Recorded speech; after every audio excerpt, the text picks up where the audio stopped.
अपनी ज़िंदगी के दो ऑप्शन हमेशा खुले रखें, अपनी गलती तस्लीम करना, दूसरों को माफ़ करना।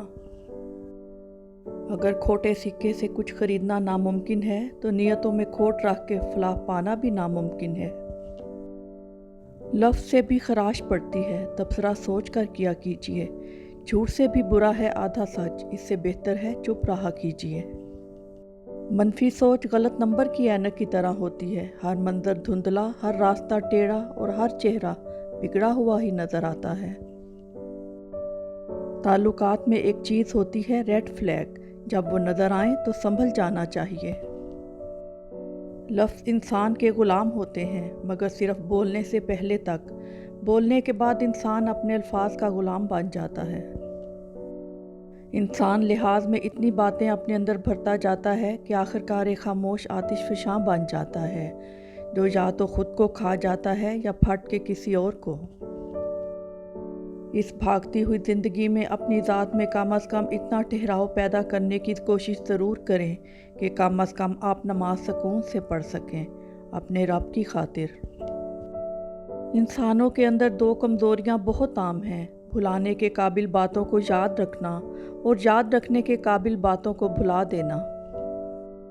पैसे और वक्त के दरमियान सबसे बड़ा फ़र्क: आप हमेशा जानते हैं कि आपके पास कितना पैसा है, लेकिन आप कभी नहीं जानते कि आपके पास कितना वक्त है।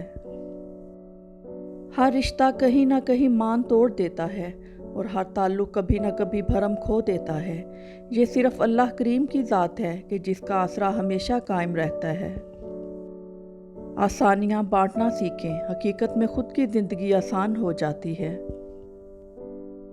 मुआशरे से छुपकर औरत से हमदर्दी करने वाला मर्द कभी हमदर्द नहीं होता।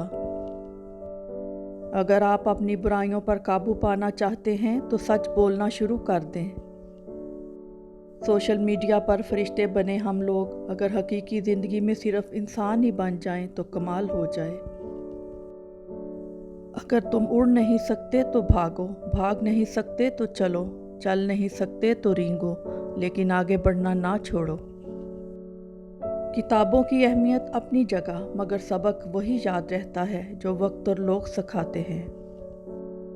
ये कुदरत का कानून है कि जो इंसान किसी को इस्तेमाल करके और इसे धोखा देकर अपनी खुशियाँ हासिल करता है, वो कभी ना कभी खुद इससे भी ज़्यादा दूसरों के हाथों इस्तेमाल होकर ज़िंदगी में दुख सहता है।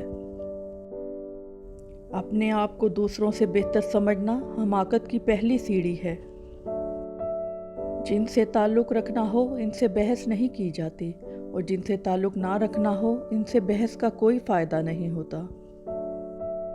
लोगों को माफ़ करके जो जीत होगी वो इंतकाम से मुमकिन ही नहीं।